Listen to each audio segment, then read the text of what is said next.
मैं पनाह मांगता हूँ अल्लाह ताला की शैतान मरदूद से और शुरू करता हूँ अल्लाह के पाक और बाबरकत नाम से जो बड़ा मेहरबान और निहायत रहम करने वाला है। मौजा टीवी के प्यारे दोस्तों, अस्सलामुअलैकुम। मोहतरम साथियों, यहूदियों की जानिब से एक बड़ी साजिश सामने आई। न जाने उनके दिमाग में क्या चल रहा था, कौन सी साजिशें वो करना चाह रहे थे। हुआ कुछ यूं कि उन्होंने पिछले दिनों सऊदी बादशाह से राबिता किया और फरौन की लाश को मक्का लेकर आने की दरखास्त पेश की कि वो कोई तजुर्बा करना चाहते हैं। सऊदी बादशाह ने काफरों की इस साजिश को भांपते हुए समझते हुए अल्लाह ताला पर बड़े यकीन के साथ उन्हें इजाजत दे दी।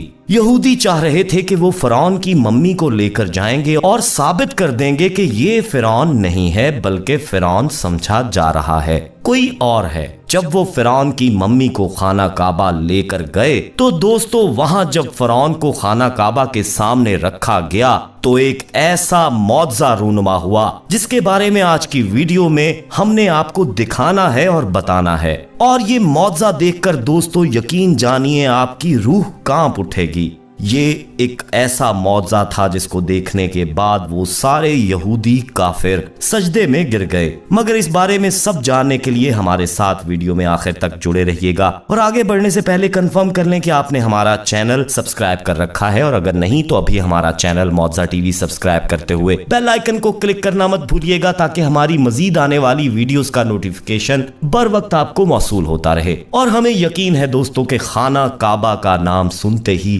आप सबने हमारी इस वीडियो को लाइक तो कर दिया होगा। तो आइए आगाज करते हैं। प्यारे दोस्तों, सन 1991 से पहले इस दुनिया का कोई इंसान नहीं जानता था कि खुदाई का दावा करने वाले फरौनों की लाशों का क्या हुआ, या उनकी बाकियात कहाँ हैं, या कहीं हैं भी या नहीं। इल्हामी किताबों तौरात, बाइबल और कुरान पाक में इस वाक़े का जिक्र तफसील से मिलता था कि हजरत मूसा अलैहिस्सलाम और बनी इसराइल कौम का पीछा करता हुआ फरौन पानी में गर्क होकर अपनी फौज समेत मर गया था, जबकि हजरत मूसा अलैहिस्सलाम और इनकी कौम को पानी ने अल्लाह के हुक्म से गुजरने का रास्ता दे दिया था। इसके बाद इसका क्या हुआ था, इस बारे में बाइबल और तौरात खामोश हैं, लेकिन कुरान पाक में इसके अंजाम के बारे एक बहुत ही अजीब बात कही गई थी जिसकी किसी को समझ नहीं थी कि इसका मतलब क्या है। खुद मुसलमान भी इस बात को पढ़कर आगे गुजर जाया करते, ये समझे बगैर कि इस बात का इशारा किस जानिब है। दोस्तों, सूरह यूनुस में फरौन के मरने के बाद इसका अंजाम कुछ इस तरह फरमाया गया था,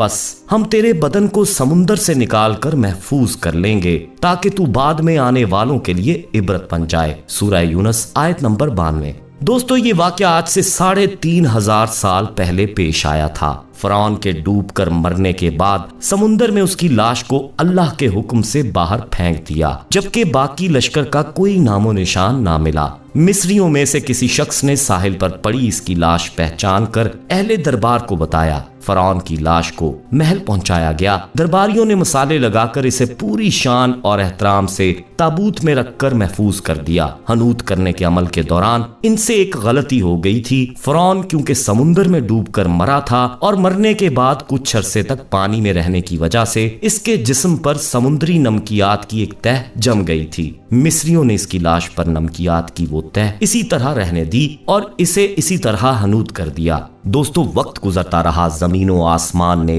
बहुत से इनकलाब देखे जिनकी गर्द के नीचे सब कुछ छुप गया। हत्ता के फरौनों की हनूत शुदा लाशें भी जमीन की तहों में छुप गईं। इनके नाम सिर्फ किताबों, इनकी तामीरात और लोगों के जहनों में रह गए। इस वाक़े के 2000 साल बाद इस दुनिया में अल्लाह के आखिरी नबी हजरत मोहम्मद सल्लल्लाहु अलैहि वसल्लम तशरीफ लाए। इन पर नाजिल होने वाली आखिरी किताब में फिरौनों के किस्से बड़ी तफसील के साथ बयान किए गए थे, और इसी सिलसिले में इस फरौन का जिस्म महफूज करने की बाबत आयत भी नाजिल हुई थी, जिसकी सच्चाई पर सब अहले ईमान का पुख्ता यकीन तो था, लेकिन वो समझने से कासिर थे कि इस खुदाई का दावा करने वाले की लाश कहाँ महफूज की गई और कैसे इसे इबरत का निशान बनाया जाएगा। दोस्तों, सन 1971 में मिस्र के एक शहर अलगोर्निया से ताल्लुक रखने वाले गरीब और मामूली चोर अहमद अब्दुल रसूल को फिरौनों की हनूदशुदा लाशों की तरफ जाने वाले खुफिया रास्ते तक रसाई मिल गई। अहमद अब्दुल रसूल निवाद रात चोरी करके बेचा करता था।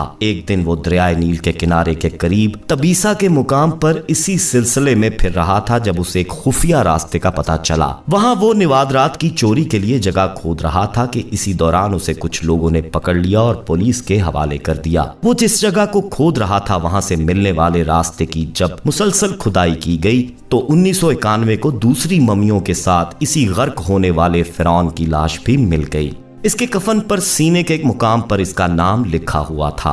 इन मम्मियों को माहिरीन काहिरा ले गए। जब इन मम्मियों का तफसील से जायजा लिया गया तो फिरौन वाली मम्मी पर जमी नमकियात की तह से तस्दीक हो गई कि ये वही फिरौन है जिसे अल्लाह ने पानी में गर्क करके बदतरीन अंजाम से हमकनार किया था। दोस्तों, ये बहुत बड़ा वाकया था। इसकी तस्दीक के लिए दुनिया भर के माहिरीन आसारे कदीमा और साइंसदान मिस्र की तरफ उमड़ पड़े। मुख्तलिफ साइंसी टेस्ट करने के बाद दुनिया भर के साइंसदानों ने तस्दीक कर दी कि दूसरी सब लाशों की निस्बत सिर्फ फिरौन की लाश पर ही समुद्री नमकियात की तह जमी हुई थी। दोस्तों, इस तस्दीक के बाद उसे फिरौन की लाश करार देकर अजायब घर में महफूज कर दिया गया। सन 1992 में फिरौन की मम्मी खराब होने लगी तो उस वक्त की मिस्री हुकूमत ने फ्रांस की हुकूमत को दरखास्त की कि फिरौन की मम्मी को खराब होने से बचाया जाए। नेज़ जदीद साइंसी जराए से इसकी मौत की वजह भी मालूम की जाए। चनाचे मिस्री और फ्रांसीसी हुकूमत ने मिलकर मम्मी को फ्रांस ले जाने का इंतजाम किया। जब फिरौन की लाश को फ्रांस पहुंचाया गया तो एयरपोर्ट पर उस दौर के फ्रांसीसी सदर बजाते खुद हुकूमत के आला ओहदेदारों, तमाम वुज़रा और फौज के अफसरान के साथ इस्तकबाल के लिए मौजूद थे। फिरौन की लाश का इस्तकबाल किसी अजीम जिंदा बादशाह की तरह किया गया। फौजी दस्तों ने सलामी दी। फिरौन की मम्मी को माहिर डॉक्टरों की टीम के हवाले किया गया। इस टीम की सरबराही डॉक्टर मूरस बुकाए ने की थी।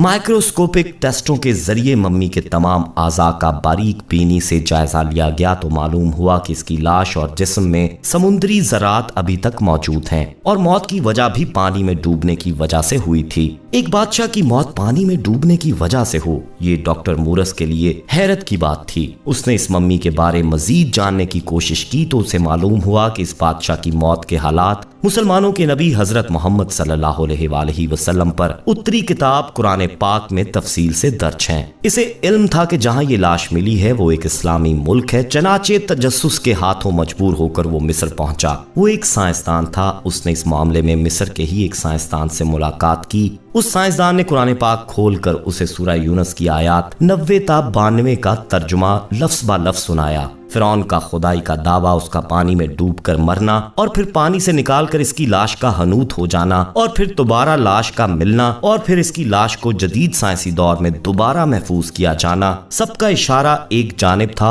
और बहुत वाज़ेह था कि तुझे बाद में आने वालों के लिए इबरत का निशान बना दूंगा। दोस्तों, फिरौन की लाश ऐसे महफूज करके दुनिया के सामने लाकर रख दी गई है कि इंटरनेट की एक क्लिक पर, रसाइल और जुरायत पर, टीवी चैनल्स पर और अजायब घर में अरबों इंसानों की आंखों के सामने करीह और पिचकी काबिले तरस हालत में मौजूद है। इबरत के लिए, सोचने के लिए, इबादत के लायक और हमेशा रहने वाला वही है जो सबका खालिक और राज़िक है। डॉक्टर मूरस ने आयात का तर्जुमा सुना तो उसी वक्त पुकार उठा कि अल्लाह सच्चा है, कुरान सच्चा है और अल्लाह का नबी हजरत मोहम्मद सल्लल्लाहु अलैहि वसल्लम सच्चे हैं। कलमा पढ़ा और मुसलमान हो गया। प्यारे दोस्तों, अब इसके बाद यहूदी कहाँ रुक सकते हैं? दोस्तों, जहां वो सदियों से मुसलमान बल्कि जितने नबी इस दुनिया में आए सबके खिलाफ साजिशों, उनको तकलीफें देने, उनको कत्ल करने में लगे रहे हैं, वो अब भी कहां रुक सकते थे? इस रिपोर्ट को भी वो गलत साबित करने के लिए कोशिशों में लगे रहे कि कुरान पाक की बात गलत कर दें और एक साजिश के तहत उन्होंने फिरौन की मम्मी को सऊदीया ले जाने की इजाजत मांगी। उनके जहन में ये भी था कि खाना काबा में इस काफिर की मम्मी, जो खुद अपने दौर में अपनी जिंदगी में खुदाई का दावेदार रहा है, लेकर जाते हैं और देखते हैं कि अल्लाह इसकी लाश पर कोई असर डालता है और इसको अपने घर में आने देता है या नहीं। और अगर ऐसा कुछ भी ना हुआ तो कल को हम कहने वाले बनेंगे कि ये फिरौन की लाश ही नहीं, वगरना अल्लाह अपने घर इसको कैसे बर्दाश्त कर सकता है। सो इन्होंने कुछ मुसलमानों को इस प्लान में भी शामिल किया और मुंह मांगी उनको रकम भी दी। मुख्तसरन ये कि दोस्तों, वो फिरौन की लाश को एक जनाजे की सूरत में लेकर खाना काबा पहुंचने में कामयाब हो गए। मगर इन्होंने जैसे ही फिरौन की मम्मी को खाना काबा के सामने रखा तो कफन पर बहुत सारी लातदाद चूंटियां नमूदार हो गईं और कफन के अंदर देखा गया तो फिरौन के जिस्म से लातदाद अजीबोगरीब चूंटियां देखकर सबकी चीखें निकल गईं। उनको हटाने की कोशिश करने वाले के हाथों पर चढ़ गईं और काटने लगीं, जिसके बायस उन्होंने लाश उठाकर फौरी वहां से दौड़ लगा दी। बाहर आते ही ये सब गायब हो चुका था और मम्मी वैसे की वैसी थी। ये सब मामला देखकर वो जितने लोग थे खौफजदा हो गए और सुनने में ये भी आया है कि वो भी मुसलमान हो गए। प्यारे दोस्तों, ये सब हमें सऊदी मीडिया के जराए से मालूम हुआ है। इसमें कितनी सदाकत है ये तो आप हमें कमेंट में बता सकते हैं, क्योंकि यहूदियों से तो कोई बैद नहीं। वो तो सदियों से मुसलमानों के खिलाफ साजिशें करते आए हैं और उनको गलत साबित करने के लिए न जाने क्या क्या हथकंडे अपनाते रहे हैं। और इस जदीद दौर में भी वो मुसलमान नौजवानों के जहन में इस्लाम और कुरान पाक को लेकर अजीबो गरीब शक्को शुबहात पैदा कर रहे हैं। सोशल मीडिया ऐसी बकवासियात से आपको भरा दिखेगा। आप क्या कहते हैं इस बारे में अपनी राय जरूर दीजिएगा। उम्मीद है वीडियो आपको पसंद आई होगी और आपने इसको लाइक भी कर दिया होगा और अपने दोस्तों में शेयर भी जरूर करेंगे। जाते जाते फिर कंफर्म कर लें कि आपने हमारा चैनल मौजा टीवी सब्सक्राइब कर रखा है। बेल आइकन को क्लिक कर दीजिएगा ताकि हमारी आने वाली वीडियोस बर वक्त आपको मिलती रहें। अपना बहुत ख्याल रखिएगा और उनका भी जिनका कोई ख्याल नहीं रखता। अगली वीडियो में आपसे दोबारा मुलाकात होगी, तब तक के लिए अल्लाह निगहबान।